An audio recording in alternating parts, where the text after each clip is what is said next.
warahmatullahi wabarakatuh. Nama saya Haridinal bin Azizi, nombor metrik 23BB 08024. Hari ini kami akan bincangkan tentang tajuk syurga dan neraka. Dan saya Muhammad Syafiq bin Muhammad, nombor metrik 23BB 0825. Nama saya Muhammad Isyaruddin bin Muhammad Arafat, nombor metrik 23BB 08019. Dan nama saya Muhammad Fadli bin Abdul Wakaf, nombor metrik 23BB 08007. Syurga dan neraka ini diciptakan oleh Allah SWT daripada azali lagi. Bahkan Nabi Adam pun daripada syurga dan syurga. Syurga dan neraka ini diciptakan sebagai ganjaran dan balasan di akhirat kelak.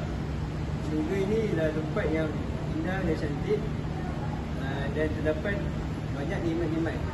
Dan neraka ini adalah tempat yang paling digeruni dan paling panas, dan terdapat banyak sisaan. Tajuk yang pertama ialah nama-nama syurga. Terdapat 8 tingkatan nama-nama syurga yang diberikan oleh Allah SWT. Yang pertama ialah syurga yang paling tinggi, iaitu Jannatul Firdaus. Jannatul Firdaus ini merupakan syurga yang diperbuat daripada emas yang berkilat. Syurga ini mengalirkan sungai-sungai kepada syurga-syurga yang lain. Yang kedua ialah Jannatul Ma'wa. Jannatul Ma'wa ini diciptakan daripada Zamrud hijau. Jannatul Ma'wa ini terdapat malaikat-malaikat seperti malaikat Jibril dan lain-lain. Yang ketiga ialah Jannatul Adni. Jannatul Adni bermaksud taman yang cantik. Ia diciptakan oleh Allah SWT daripada mutiara putih dan cantik. Seterusnya ialah Darul Khulud, iaitu syurga khuldi. Syurga khuldi inilah orang-orang yang menjalankan perintah Allah SWT dan menjauhi segala larangannya akan bertempat di syurga ini. Syurga yang kelima ialah Jannatul Naim. Jannatul Naim ini diciptakan daripada perak putih yang berkilat. Seterusnya dipenuhi dengan orang-orang yang sering beramal soleh. Yang keenam adalah Darussalam. Darussalam ialah nama daripada nama-nama Allah SWT yang bermaksud damai dan selamat. Yang ketujuh adalah Darul Muqamah. Darul Muqamah dicipta daripada permata putih. Penghuninya adalah orang yang berpegang teguh pada iman dan amal. Dan yang terakhir adalah Maqamul Amin. Maqamul Amin ini terdapat orang-orang yang bertakwa kepada Allah SWT. Seterusnya, nama-nama pintu syurga. Jadi nama-nama pintu syurga ni ada 7. Yang pertama Ar-Rayyan. Ar-Rayyan ni adalah pintu syurga untuk orang yang berpuasa. Yang kedua As-Sadaqah. Pintu syurga As-Sadaqah ni pula adalah untuk orang yang rajin bersedekah. Ketiga As-Salat. As-Salat ni adalah pintu syurga untuk orang yang rajin menunaikan solat, bukan solat fardu saja, tapi solat sunat sekali. Seterusnya yang keempat Al-Jihad. Al-Jihad ni adalah pintu syurga yang merupakan khusus bagi orang-orang yang ikhlas dalam berjihad di jalan Allah SWT. Yang kelima Az-Zikir. Pintu syurga Az-Zikir ni adalah pintu syurga untuk orang yang mulutnya sentiasa berzikir kepada Allah. Seterusnya yang keenam Al-Aiman. Al-Aiman ini adalah pintu syurga untuk orang-orang yang tidak dihisap nanti.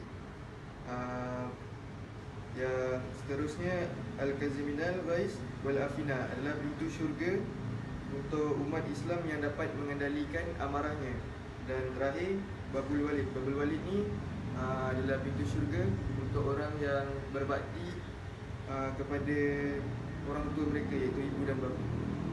Baik, hari ini saya akan menerangkan hikmah mengetahui syurga dan hikmah mengetahui neraka.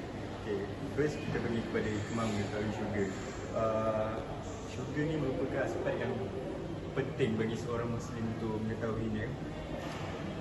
Sebab dalam Al-Quran memberikan banyak contoh dan pandangan menggambarkan keindahan dan kesempurnaan syurga ni. Sebagai contoh, saya ambil dalam ayat As-Sajadah yang bermaksud tiada tumpah darah di sana dan tiada pula mereka dikeluarkan dari syurga. Nikmat syurga itu adalah pemberian dari Tuhanmu, ganjaran yang amat besar. Surah As-Sajadah. Ayat ini dia menerangkan bahawa syurga ni merupakan tempat kebahagiaan dan di mana tidak ada kelelahan, kesengsaraan, sama ada siksaan.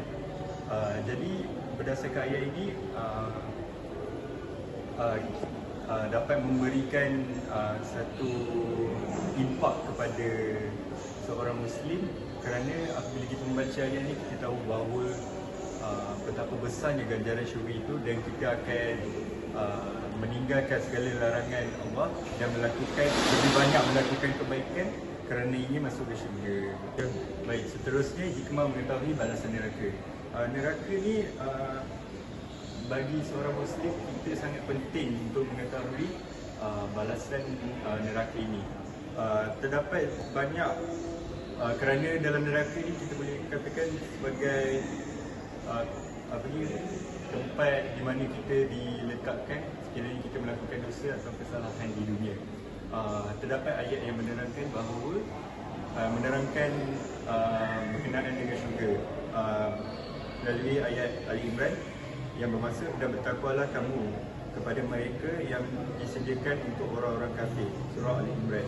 Ayat ini menggesa mementingkan ketakwaan kita kepada Allah Subhanahu Wa Taala, kerana dia mengingatkan bahawa neraka ini merupakan tempat yang paling ngeri, bagi mereka yang mengabaikan ketakwaan mereka kepada Allah, dan tempat di mana mereka disiksa, dan tempat mereka menerima balasan mereka dengan apa yang mereka lakukan di dunia. Sekian merupakan hikmah mengetahui syurga dan neraka daripada saya. Jadi seterusnya saya serahkan kepada pembentang seterusnya. Untuk slide yang seterusnya, saya akan sebutkan tentang nama-nama neraka. Nama-nama neraka terbagi kepada 7. Yang pertama, neraka Jahannam. Neraka Jahannam berada di tingkat yang paling bawah sekali. Ia seburuk-buruknya dan penghuni kekal di dalamnya. Neraka yang kedua, neraka Luzzah. Neraka Luzzah berada di tingkat kedua. Neraka ini mempunyai rimbunan api yang sangat panas, dan sekiranya api terkena pada tubuh manusia, maka ia mampu mengenupaskan ke semua bahagian kulit itu. Neraka yang ketiga, neraka Hutama. Neraka Hutama berada di tingkat ketiga. Perkataan Hutama disebutkan dalam Al-Quran sebanyak 6 kali, dan kesemuanya membawa maksud yang sama, iaitu menghancurkan sesuatu. Neraka yang keempat, neraka Sa'ir. Neraka Sa'ir berada di tingkat keempat. Sa'ir berarti nyalaan api, dan istilah itu diambil daripada istilah Sa'ara yang membawa makna menyalakan. Neraka yang kelima dipanggil neraka Sakar. Neraka yang seterusnya adalah neraka Sakar. Neraka ini berada di tingkat kelima. Istilah Sakar merupakan istilah yang diambil daripada perkataan Sakara yang membawa makna sejenis perbuatan menandai sesuatu dengan habu. Neraka yang keenam dipanggil neraka Jahim. Neraka Jahim berada di tingkat keenam. Perkataan Jahim telah disebutkan sebanyak 25 kali dalam Al-Quran, yang mana ia membawa maksud api yang berkobar-kobar bentuknya. Dan neraka yang terakhir dipanggil neraka Hawiyah. Neraka ini adalah neraka yang paling kurang sesaannya. Hawiyah merupakan istilah yang berasal dari perkataan akar, iaitu hawa, yang berarti tergelincir atau terjatuh. Jadi untuk slide yang terakhir, saya akan berikan kesimpulan. Kesimpulannya adalah kami nyatakan bahawa syurga dan neraka merupakan makhluk Allah Subhanahu Wa Taala yang telah diciptakan dan telah wujud sejak azali hingga bila-bila. Dan inilah akidah Ahlussunnah wal Jamaah sebagaimana yang ditegaskan para ulama sejak zaman berzaman berdasarkan dalil-dalil Al-Quran dan As-Sunnah. Adapun pandangan yang menyatakan bahawa kedua-duanya hanya akan diciptakan pada hari kiamat, ia merupakan pandangan golongan Mu'tazilah, Khawarij dan Qadariyah yang telah ditolak dan dicanggah oleh nas-nas Al-Quran, hadis dan hujahan para ulama. Jadi ini sahaja pembentangan daripada kami. Sekian, terima kasih.